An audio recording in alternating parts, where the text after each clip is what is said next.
The sun hung low over the horizon, painting the sky in streaks of amber and rose as the rancher rode along the dusty trail toward home.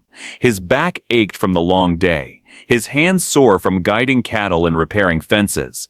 Yet a quiet satisfaction had begun to settle in him, a rare sense that the world, at least for a moment, was in its proper order. The horse's hooves beat a steady rhythm against the hardened earth, the sound mingling with the whisper of the wind through the prairie grass. But then, a shadow caught his eye near the edge of his fence. At first, he thought it might be a stray cow or a pile of debris, but something in the movement made him pause.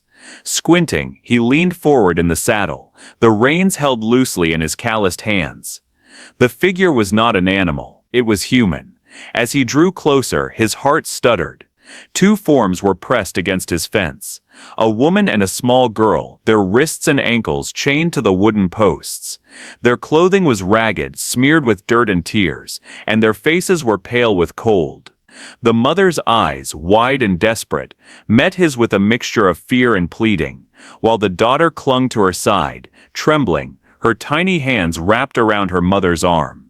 The wind seemed to still, carrying only the quiet rattle of chains and the distant whispers of those hiding nearby. From the shadows, townsfolk peeked out, some leaning against buildings, others crouched behind barrels. Their eyes were sharp with curiosity, their lips curled in cruel amusement. A few muttered under their breath, a sneer audible even from a distance. The sight of the mother and child chained to his land sent a fire of anger through the rancher's veins, though he forced himself to stay calm. Questions raced through his mind. Who had done this? Why here on his property? And most importantly, what did they want from these innocent lives? He urged his horse closer, boots nudging the stirrups as he approached slowly, deliberately. Every step forward was measured, every breath controlled. He did not want to startle them, yet he could not ignore the injustice. His eyes swept the scene. The mother's lips moved in silent pleas, the daughter's small face buried in her mother's chest, the townsfolk hiding in plain sight. The weight of the moment pressed on him, a mixture of disbelief, fury, and protective instinct. Finally, he dismounted, letting the reins slip loosely over the horse's neck. He approached the chained pair, voice calm but low, carrying both authority and empathy. "I'm here now," he said softly, though every word was laced with steel. "You're safe." The mother flinched, eyes darting to him, uncertain if this man was a threat or their only hope. The rancher knelt slightly, inspecting the chains, the cold bite of metal against skin. Anger roared inside him, yet he held it back. This was no time for rash action. A decision crystallized in his mind, sharp and immovable. He would not ignore this. He would not let cruelty stand unchecked on his land. Whatever it took, these two would be free by nightfall. And with that resolve, the rancher's hand gripped the first chain, ready to right the wrong that had been done on his doorstep. The rancher's hands were steady as he worked the cold, heavy chains from the mother's wrists first, then the little girl's. Each link that fell to the ground felt like a small victory, but he didn't let relief soften him. The fear in their eyes told him the danger was far from over. The mother's lips pressed tightly together, eyes wary, scanning the rancher as though measuring whether he might be just another threat. The little girl clung to her mother, her small body trembling with residual terror, her eyes flicking nervously between the rancher and the shadows where the townsfolk lingered. Finally free, they sank to the ground, the mother holding her daughter close, as though to shield her from the memory of chains. "Why are you helping us?" she whispered, voice brittle, almost a hiss of disbelief. "You don't know us, you don't owe us anything." "I don't need to know you to know right from wrong," the rancher replied, voice low but firm. "No one has the right to do this to a mother and her child. Come with me, you'll be safe at my ranch." The mother's eyes darted toward the townsfolk lurking at the edges of the street, some hidden, some bold enough to smirk. "They won't stop," she said, tears brimming. "The banker, the townsman. They said we owed everything. If we don't pay, they chained us here, for everyone to see." She shuddered, gripping her daughter tighter. I didn't know where else to go." The rancher's jaw tightened. Anger and disbelief churned beneath his calm exterior. "Not anymore. You're coming with me." He extended a hand, gentle but insistent. The mother hesitated, glancing at her daughter, then back at him. Fear warred with hope. The little girl, sensing the tension, buried her face further into her mother's shoulder, small arms wrapping around her in desperate clinging. From the distance, townsfolk snickered and whispered, pointing fingers. "Crazy old rancher," one muttered, stopping for strangers chained to his fence. "Foolish." Another laughed harshly, shaking his head, but the rancher ignored them, his gaze fixed on the mother and child, the weight of responsibility settling like steel in his chest. Finally the mother nodded, a trembling motion born of desperation rather than trust. The rancher helped them to their feet, guiding them carefully to the horses. He lifted the little girl onto one of the saddles, then turned to her mother.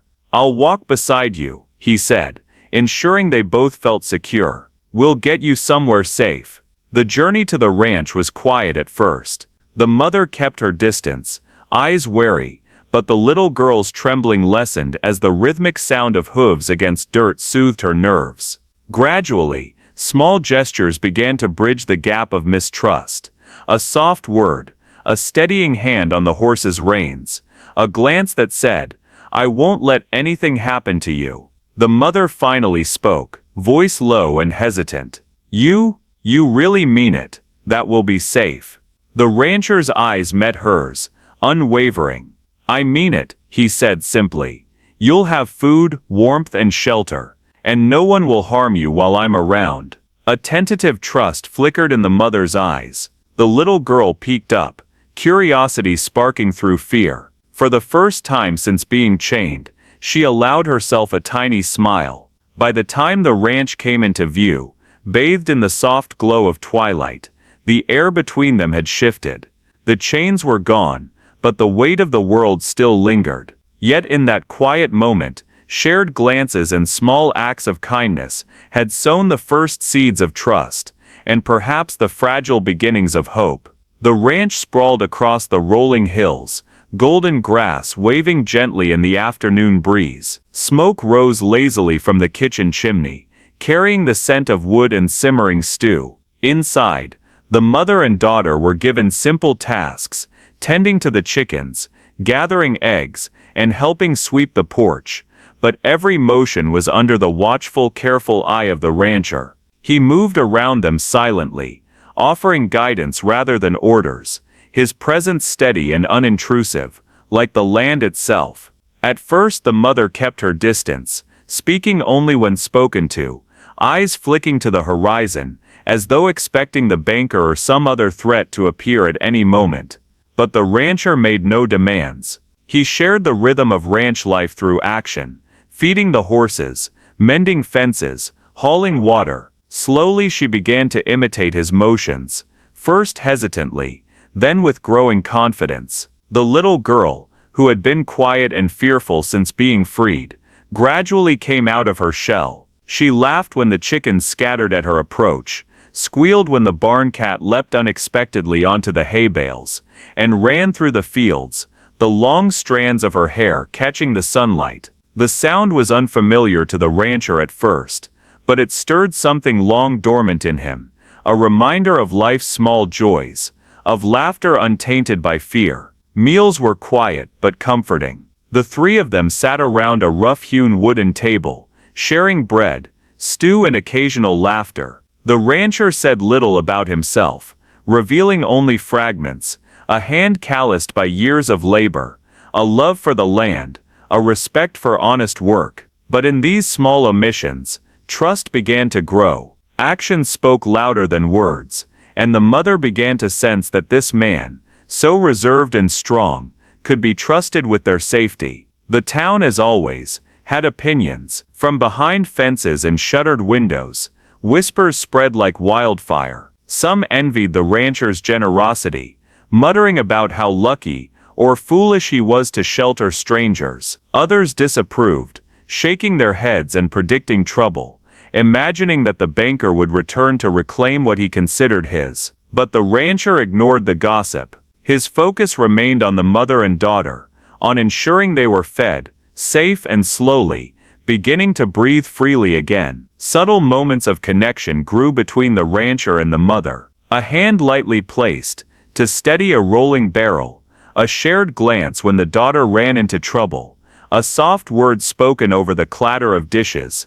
Each gesture carried meaning beyond the physical, hinting at respect, admiration, and a gentle unspoken affection. Neither rushed, both careful to honor the fragility of the trust being built. Small conflicts arose as well. The daughter tested boundaries, hiding in the hayloft, or daring to sneak into the barn, laughing mischievously when the rancher's shouts echoed. The mother fretted constantly about the banker, scanning the horizon for returning threats, anxiety tightening her chest, even as she helped her daughter adjust to the new life. But through every test, the rancher remained patient, firm and protective, reinforcing safety and security. With every measured action, as night fell, he gathered wood for a fire outside, sparks dancing upward into the darkening sky. The flames crackled and glowed, casting warmth across their faces and the surrounding prairie. He gestured for the mother and daughter to sit close. The mother rested her head lightly against the rancher's shoulder, while the little girl curled at her feet, eyes wide and mesmerized by the dancing firelight. In that glow, a fragile sense of home settled over them, a space of protection, warmth and tentative connection. Outside, the prairie stretched endlessly, but inside that small circle of firelight, the past's terrors were momentarily held at bay, replaced by safety, trust and the first gentle stirrings of hope. The morning air carried a sharp chill, rustling through the tall prairie grass, as the rancher worked the fence line. The sound of hooves clattering on the dirt road reached his ears before he saw the riders, and his heart tightened. The banker returned, flanked by a small group of townsmen, their faces set with cruel intent.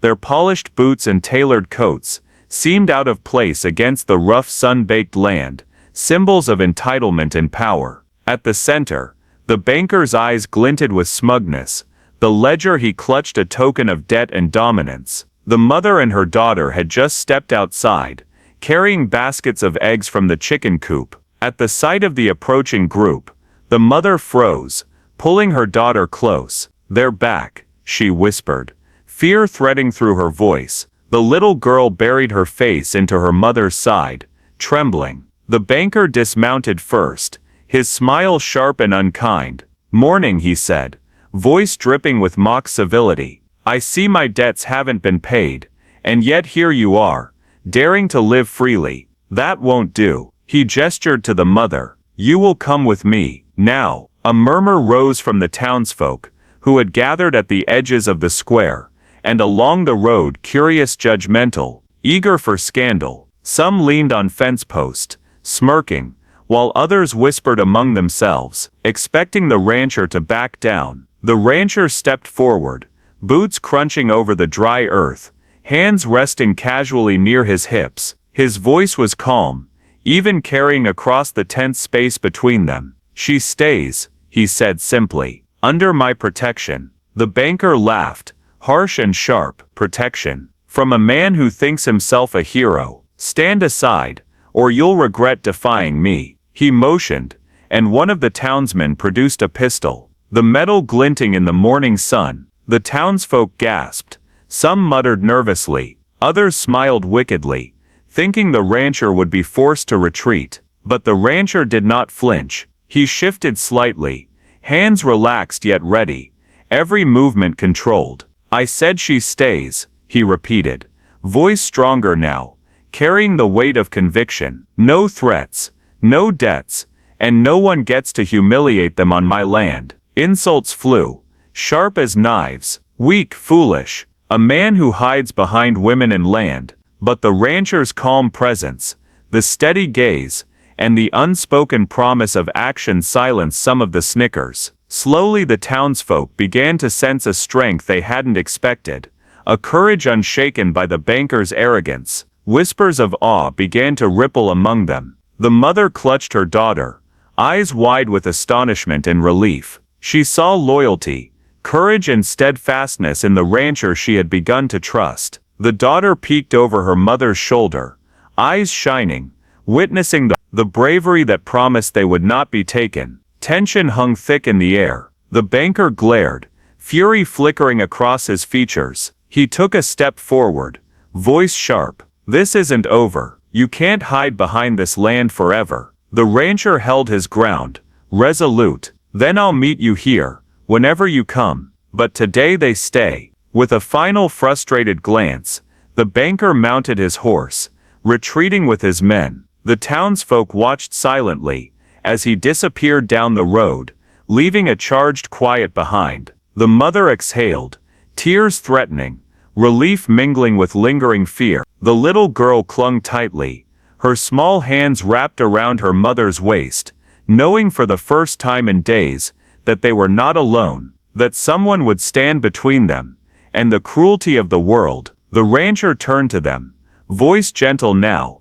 but firm. "You're safe for now. But know this, if he returns, I'll be here, always." And as the dust settled, the prairie seemed to hold its breath, witnessing courage, loyalty, and the quiet power of a man unwilling to bow to injustice. The sun had climbed high, scorching the prairie with a relentless heat, when the dust on the horizon signaled the banker's return. His polished boots kicked up stones as he rode into the clearing, ledger clutched tightly in one hand, his face twisted with impatience and malice. Behind him, a small group of townsfolk followed, eager for spectacle, some curious, others expecting scandal. The mother and her daughter stood at the edge of the ranch, fear tightening their chests. The little girl clutched her mother's skirt, eyes wide as they tracked the approach of men who had brought so much terror into their lives. "They're back," she whispered, trembling. Her mother drew her close,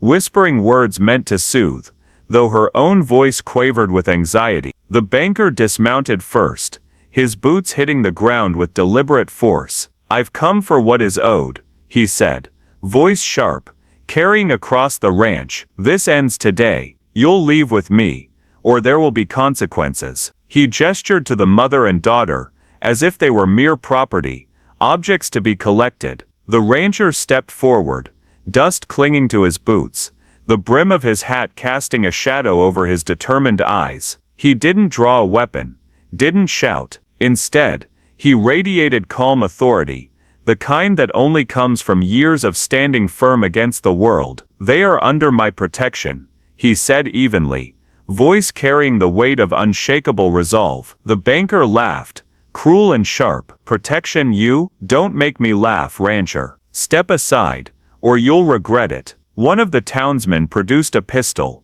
the metal glinting in the sunlight. Murmurs rippled through the assembled onlookers, a mix of fear, expectation, and excitement. But the rancher did not flinch. He took a slow step forward, then another, each movement deliberate, measured and unyielding. "I said they stay," he repeated, louder this time, "and not because of fear, not because of obligation. They stay because they have a right to life, to safety, to dignity, and I will not allow that to be taken from them." The standoff stretched, tension thick enough to choke. Then quietly, the rancher reached into his coat and pulled out a folded paper. With steady hands, he walked toward the mother, who looked at him with wide eyes, unsure of what to expect. He handed it to her. She unfolded it carefully, and her breath caught. It was a deed, a legal document, inked and binding, granting her ownership of a portion of the ranch, land to call her own. The weight of the gesture, both literal and symbolic, pressed down on her heart. Tears sprang to her eyes, not of despair, but of release, of freedom finally claimed. She sank to her knees, clutching the paper to her chest, and the little girl wrapped her arms around her mother, laughing and crying at the same time. The rancher knelt beside her, voice soft now, but firm. "I fought to keep you safe, but I want more than that. Will you stay as my wife?" His words were not pity, nor obligation. They carried respect, love and a recognition of the strength she had shown. The mother looked up, eyes glistening, and nodded. Yes, she whispered, tears spilling freely. The little girl clapped her hands and laughed, her joy echoing across the fields. Even the townsfolk, who had once mocked or sneered, now watched with admiration. They saw courage, integrity, and love displayed in full view, undeniable and unyielding. The banker, for all his wealth and arrogance, had no power here. He mounted his horse, his face pale with frustration and defeat, and rode away, leaving silence and awe in his wake. The rancher helped the mother to her feet, dusting her dress gently. Around them, the prairie seemed to exhale, the wind carrying away fear, and bringing in the quiet warmth of triumph. Justice had been meted, love had been declared, and freedom had been claimed. For the mother and daughter, the world had shifted in a single defining moment, and for the rancher, the fight had not been for glory, but for heart, home, and the certainty that what was right could never be taken without a stand. The prairie stretched wide and endless, bathed in the soft glow of early morning. A gentle breeze stirred the tall grass as the simple wedding ceremony began. There was no ornate hall, no elaborate decorations, only the vast open sky, a small wooden altar fashioned from rough-hewn planks, and the loyal ranch hands standing quietly nearby. The preacher's voice carried softly over the fields, steady and kind, as he spoke the words that would bind two lives together. The mother stood at the altar, her daughter by her side, a delicate smile on her lips. She looked radiant, a quiet strength shining in her eyes, a mix of relief, joy, and hope. The rancher approached, boots scuffing the earth, dust clinging to his coat, yet he moved with a confidence born of love and certainty. His hat shaded his face, but his gaze was unwavering, fixed entirely on her. "Do you take this woman?" the preacher asked, voice echoing lightly over the prairie, "to stand with her in joy and sorrow, through hardships and hopes?" "I do," the rancher said, his voice firm, resonant, yet gentle, carrying the promise of protection and partnership. "And do you take this man?" The preacher turned to the mother, "to share your life, your laughter, and your heart, in love and trust?" "I do," she replied, tears catching the sunlight, glimmering like tiny stars, as her daughter squeezed her hand with joy. The townsfolk, who had gathered curious and hesitant, whispered among themselves. Gone were the days of judgment and scorn. Admiration and respect now tinged every glance. Even those who had mocked the rancher before nodded silently, recognizing the courage and integrity it took to defend the family he had chosen. In the distance, the banker watched, seated on his horse at the edge of the prairie. His polished boots and ledger meant nothing here. He could do nothing but observe as justice, love, and dignity triumphed. Defeated, he remained silent, a reminder that power alone never outweighed honor. After the ceremony, the rancher mother and daughter walked back toward the main ranch house, laughter spilling into the open air. The mother's hands rested on the rancher's arm. The little girl skipped ahead, her giggles echoing across the fields. They were no longer outsiders. They were a family, integrated fully into the rhythm of ranch life, the safety and warmth of home now theirs. As the sun dipped toward the horizon, painting the sky with fiery oranges and deep golds, the trio mounted their horses for a ride across the fields. Dust rose in soft clouds behind them, catching the light, dancing in the glow of the sunset. The prairie seemed to stretch forever, but for them it had become a place of belonging, laughter, and freedom. Their silhouettes moved across the golden horizon, three figures bound together by courage, love, and the enduring promise of protection. The wind carried their laughter, mingling with the whispers of the land that had witnessed their trials and triumphs. A voice soft and reflective lingered as the sun sank fully behind the hills. That night's fire gave them more than warmth. It gave them a home, a name, and forever. And in that firelight, the prairie held them, not as strangers, nor as victims, but as a family unbroken, unbowed, and bound together by love, trust, and the quiet strength of courage proven true.